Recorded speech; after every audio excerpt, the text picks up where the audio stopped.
ফজরের নামাজ বহুত গুরুত্বপূর্ণ।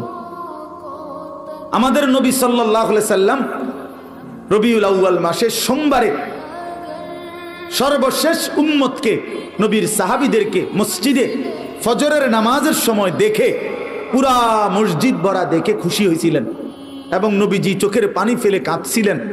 আর আয়েশা রাদিয়াল্লাহু তাআলা আনহাকে বলছিলেন, নবীজি ফজরের নামাজে সেদিন ইন্তেকালের দিন যেতে পারেন নাই, এত অসুস্থ ছিল। তো হুজরাত থেকে তাকায় তাকায় দেখছে সাহাবীরা ফজরের নামাজ পড়তেছে, সবাই মসজিদ ভরা। সেদিন নবীজির সোমবার রবিউল আউয়ালে নবীজি চোখের পানি ফেলছিলেন আর বলছিলেন, আয়েশা আমার 23 বছরের মেহনত সার্থক। 23টা বছর আমি চোখের পানি ফেলছি, রক্ত ঝরিয়েছি, তায়েফে পেটে পাথর বাঁধছি, বিনিময়ে আমি যেমনটা চেয়েছি আমার সাহাবীদেরকে তেমন দেখলাম। ফজরের ওয়াক্তে মসজিদ ভরা দেখলাম।